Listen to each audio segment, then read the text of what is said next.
Freelancer, damn. What's up, fellas? What's I'm going trying to get on, this Omar? thing How are you? together. Good. What's happening? Oh, okay. I see you outside, sir, enjoying the nature. Had to do it. Uh-huh, Yeah, uh-huh. man. I couldn't find my earpiece, and I was like, man, this thing was killing me. Why I'm late? Sorry about that. Oh, no worries, no worries, no No worries. problem at all. There we So go. Omar, What's really quick, my name is Darrell. up, I'm a Darrell? blue bag. Nice to meet you, sir. I'm Juan Juan. D. Nice to Juan? meet you too. What do you guys got going? Who is this? What do you guys do? Talk Yeah, to yeah, me. yeah. So Blue Mag, we're a news outlet. So we cover typically like hip hop, black and urban news, everything from like lifestyle to celebrity news and different things like that. So we're really excited to speak with you. We've been doing kind of a lot of interviews and getting in the press junket lately. So it's good to Nice. kind of hop on. Dog, you're in the biggest movie of the year. So it's like Imagine. Dog, imagine is a weird way to put it because when I watched it, I felt like, oh, this is the biggest movie of the year. But like when you were shooting it, when y'all was shooting the movie, were you also like, damn, we in the biggest movie of the year? Like, did it feel like that Nah. while it was going? Well, you don't ever do that, but I treat them all like it's the biggest movie that ever happened. Making a Mhm. movie is such a privilege. And I've gotten to do it for 20 years, 20, a little bit more than 20 years now. And it's such a privilege. I never really take it for granted, even though sometimes it's hard and you might complain, this and the other. I mean, I grew up going to the movies, bro. So it's like getting to make a movie, especially one with some cool people that you respect, that, you read it and you realize, okay, this has a chance to be meaningful. And that's what I'm going for is meaningful work, in some way or another. And this had all those hallmarks. Right. So off the top, you're trying to do it the best that you can do it. First and foremost, for yourself, I always try to represent. I'm trying to represent my family and my culture, the way I was raised. Then you add to it when you get to know Ryan and his team, man. These people are great people. They're really solid, and so you wanna bring your best and all of the experience that I've had in my life into each role. And this is one that let me bring in some specific experiences. Right, right. So I want to get to Sinner specifically, but I got to tell you, man.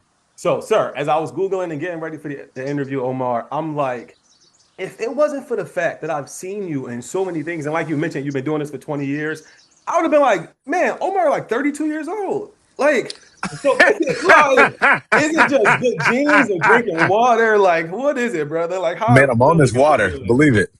I'm on this water, but I got great genes, bro. I can't front. My dad is 80, 88.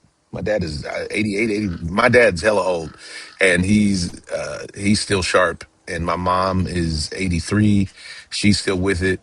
I got more gray hair than her, which is crazy. And so I got great genes. I try to take care of myself. I never really lived that hard life. Yeah. And so I think it shows up. It's funny though, because now with the gray hair, cats got a lot to say about the gray hair. But if I cut my hair, if I dyed my hair, I'd look like I was 25. Man, like even in the movie, I'm like, oh, they got him playing like a young dude. So I go, oh, right, because he like my age. You know what I'm saying?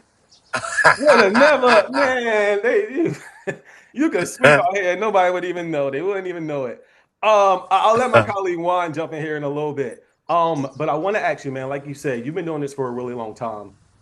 And I think a lot of there's ballers that I think of when I think of like the big Omar Benson Miller roles where I'm like, oh, that's the role that I know you from. Outside of this role, what role to you in your career made you be like this is the role that I'm like most proud of?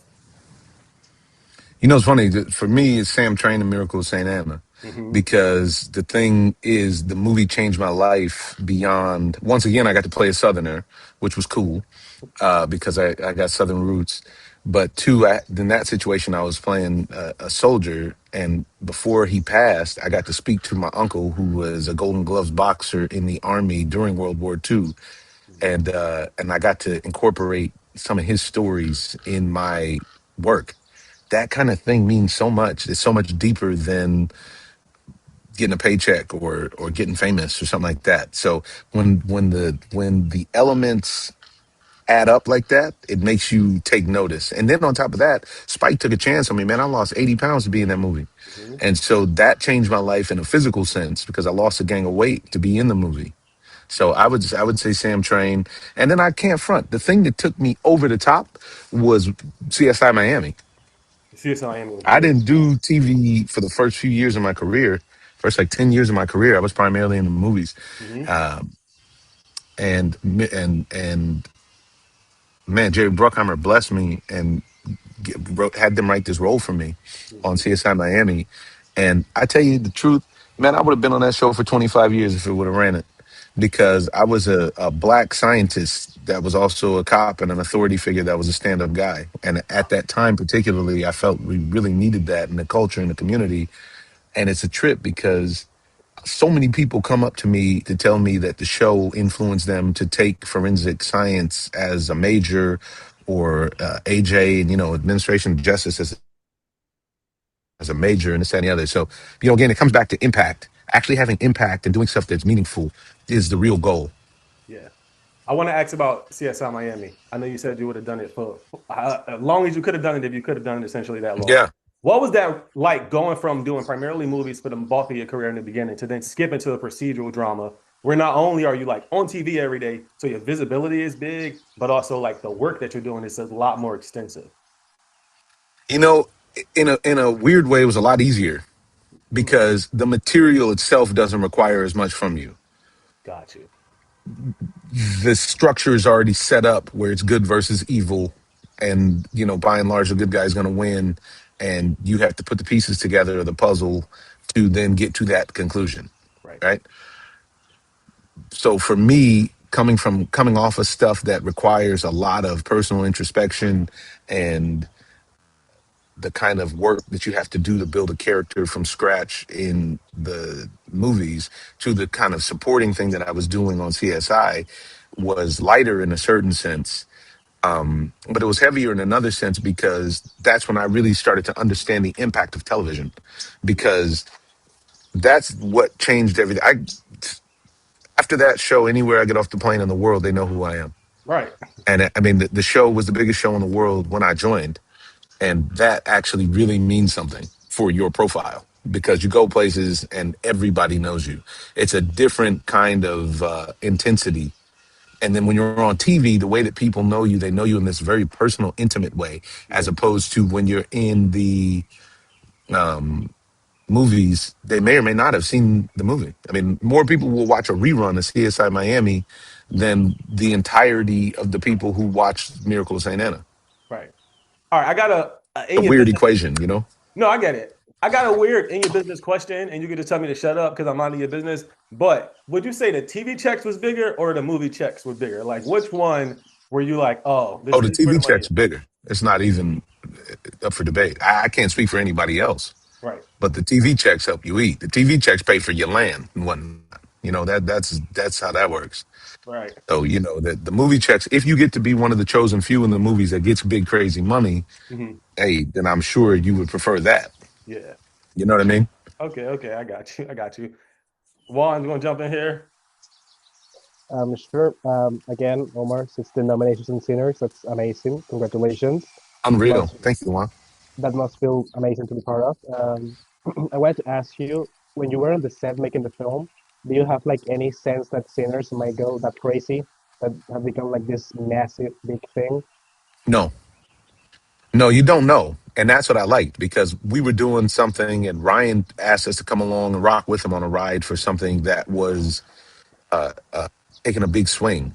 It wasn't something, it's not a superhero movie. It's not a sequel or and in that, you don't know how the audience is going to respond. So while we were making it, I knew that it was fun. I knew that watching the other performers, I was like, wow, these people are great. And I knew that seeing all the departments were working at peak performance.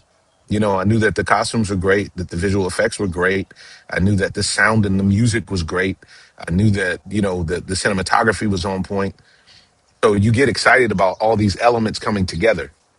And then when that happens, you hope all you can hope for is that the audience responds the way that they have to us, because there's so many factors that can torpedo a release. There could be a huge storm.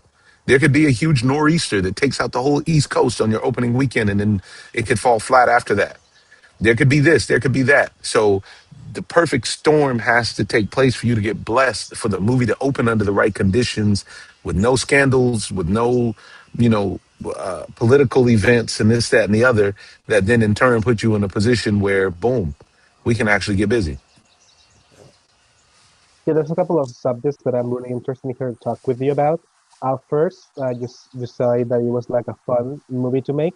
So I'm curious about it's a movie about vampires, blues music, blood, racial segregation. It's like a wild screenplay to read. So what's like your first impression when you read the movie, the screenplay? It was far out. I was like, oh, okay, this is different. There's a lot of stuff in this. And honestly, when you read it, you have to use your imagination to hope that it will then in turn become as powerful as it became.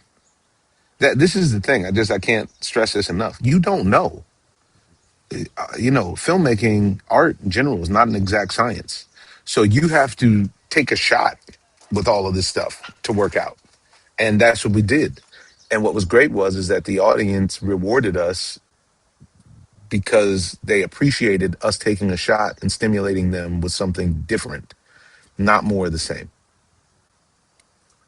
Yeah, and also as you said, like the music on the movie was amazing. I remember watching the movie and it was like elevating myself because it's like this is great music. I'm a big fan of blues myself, so blues plays like this big role in the tone of the film. So I wanted to ask about what's your personal relationship with the blues. Any artists you like, grew up you listen to today in the blues side of music. Oh man. Well, my father is from Mississippi and he played the blues like it was brand new when I was a kid. So I grew up listening to Willie Dixon and Muddy Waters and Howlin' Wolf and the whole group. And then I shot a film called The Express in Chicago where I got to know Wayne Baker Brooks and actually went to Buddy Guy's and watched a performance. I remember going to the BB King Blues Festival when I was in college and watched Buddy Guy actually be the person right before BB King. And so I grew up with the blues. I like music in general. One thing that Ryan did with the film Sinners that was so great was some of the music was made in advance.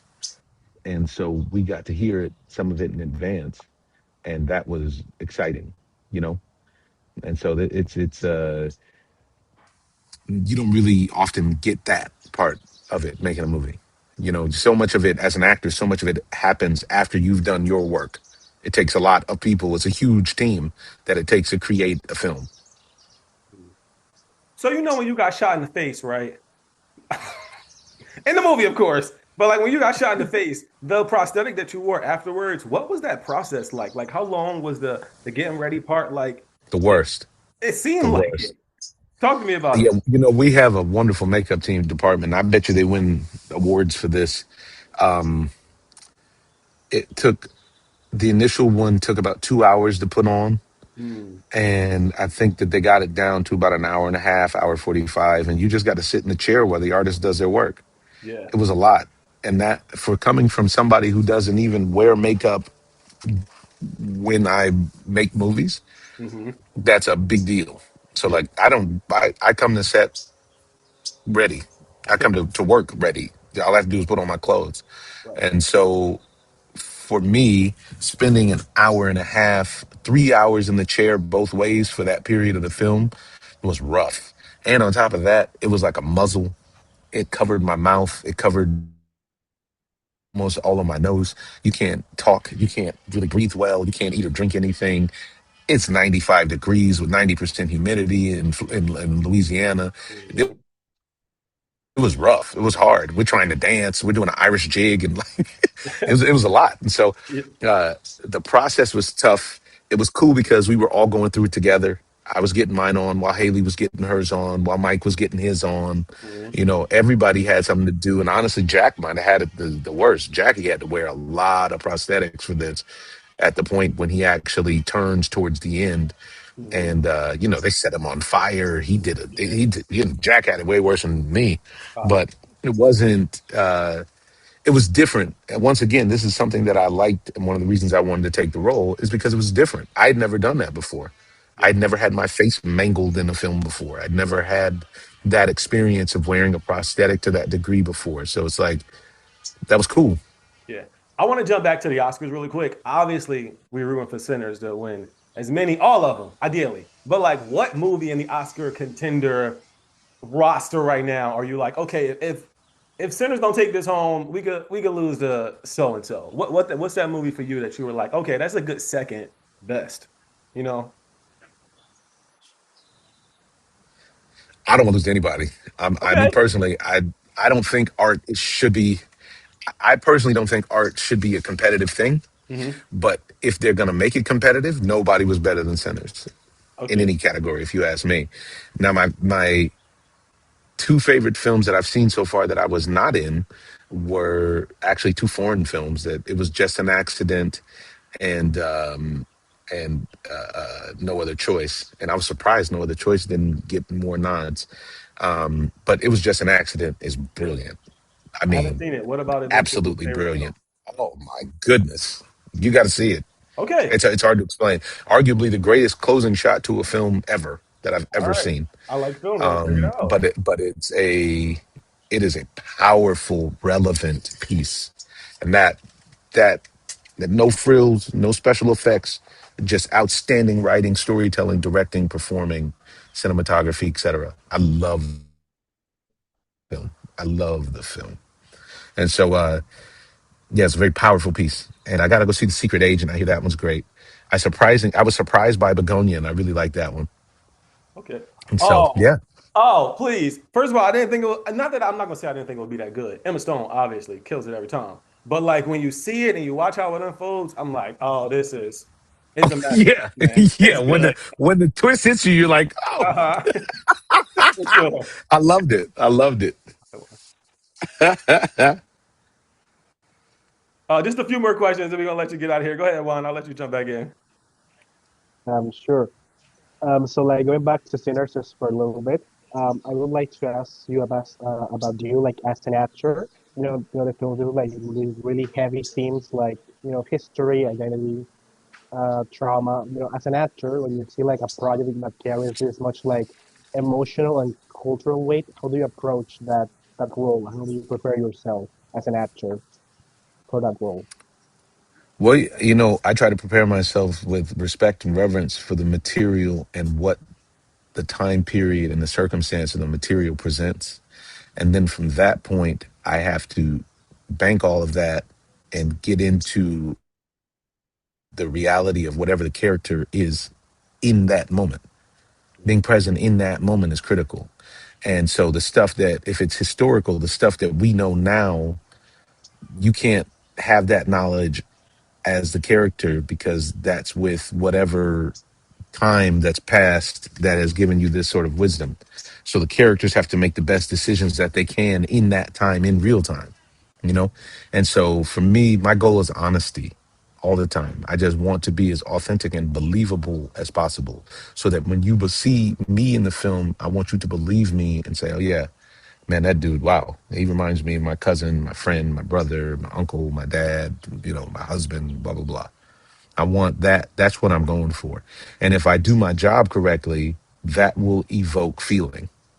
What feeling I can't control, but it can. My goal is to make you feel something, and that's how you remain memorable. Yeah, and you did it. I love your character. It was one of the best characters in the movie. One of my favorites, I have to say. I love your performance and like, was there any a scene or like day on the set like stay in your mind, like your favorite moment in the whole movie? I, my favorite scene in the movie is the scene where you meet Annie. The Smoke and Annie scene I think is just brilliant. I think it's brilliant on how it's shot. I think it's expertly performed. I think it's like its own little mini movie. Mhm. It's tender, it's rough around the edges, it's sexy, it's heartbreaking, it's informative, it's got so much. But as far as the scenes that I was in, for me, the scene when Cornbread is trying to plead to get back in the juke is my personal favorite because it was great to perform. We had a good time. The majority of the cast is there in the scene, and and that was a great experience. Um, I have a annoying sinners question that you probably get asked a bunch. Like I feel like the movie, I watched it, I was like, bruh, finished amazing. We don't need a sequel. But do you feel like there's any room in like the Sinners zeitgeist for either like a sequel, or like a spinoff, or even like a prequel? Like, do you think it's necessary or there's room for it at all? I don't think it's necessary, but obviously there's room for it. I mean, Ryan wrote a world that's so rich that there's so many things that you would like to see in relation to it. So, I don't think it's necessary, but it would be great to see that band of Choctaw natives that were hunting Remick down. It would be great to Prior see to what that, they were yeah, right. doing before he fell out the sky. It would be great, to see any of the stuff that the Smokestack twins were doing out in Chicago that led them to come back home with a pocket full of cheese.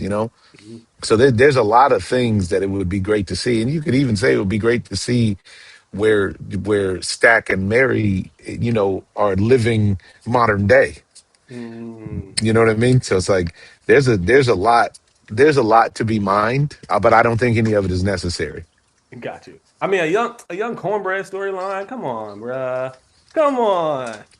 Listen, you could definitely mine the young CB out in the Come fields, on. and it was clear that he was a community pillar. You know what I mean? It was Uh-huh. clear everybody knew him. He was that homie in the on the block that everybody knows is called cornbread. He'd do it, man. People know him. He's You gotta the curse big him out a dog. little Don't bit, but he cool. He don't cool. mess around with his money. But if you need something done, he can get it done for you. All right, this is my last question, then Juan will ask my final question, then we Gucci and we out of here. Okay, so I used to work for a company called TMZ. This is not a TMZ-esque question, but I want to shoot these rumors down a little bit. One rumor particularly. I saw somewhere that all of the principal actors in the cast made over six figures for their role in Sinners. Is that true or is that not true? I don't know. I mean, I didn't sit around and Well, I know y'all ain't, go but on did you make over six everybody's figures for your role? everybody's. Yeah, but I ain't in nobody else's pockets, Okay, I ain't know if so it was it's like a hard. thing. You It's know how hard like to. Taylor Swift do the thing where like everybody gets a fat check, and I know Ryan Coogler came in and was like everybody getting paid. I just wanted to ask, brother. That's all. Yeah, but that's not Ryan's job. I know it. I Ryan's know it ain't job is to Ryan. make the movie. I You know. make I a know. I deal hear with you. the company that pays for the movie. So I hear you. I hear you. I don't want none of Ryan's money. That's not. Ryan got me the role. He wrote me the role. I'm not looking to take none of Ryan's bread. By the way, I heard you say. I know you say. You kind of worked in. You already knew the role was kind of built for you. Did the role? Did he write the role for you, or did you have to audition for the role? No, he wrote the role with me in mind, is what he told me. He still wanted to hear it out loud, so I read it for him. But he wrote the role with me in mind. Nice, nice, nice. Okay, okay. Juan, you wrap this up for us. I'm sure there's one last question. Any future project you wanna or you can talk about us about? Anything you're gonna be in the future? No, I'm actually developing a television show right now, but it's a little ways off, and I have a wonderful barbecue pepper sauce that I'm about to start selling. But I'll circle back when it's time for it to come out. It's gonna come out in a couple months, All and so right. yeah, but nothing that I got to talk about right now. Right now, the only thing we're doing is promoting Sinners and working through this award season. You're gonna be at the Oscars, right? Of course. It's a plan. That's the plan. All right, Mr. Omar, I appreciate your time today, sir. Thank you so much. All right, now I see y'all in a little bit. All right, we'll drop this soon, so we'll tag you in a bunch of stuff so you'll see it online. But thanks again. I appreciate it, sir. Right on. Thank you so Later. much, Omar. Bye. Later.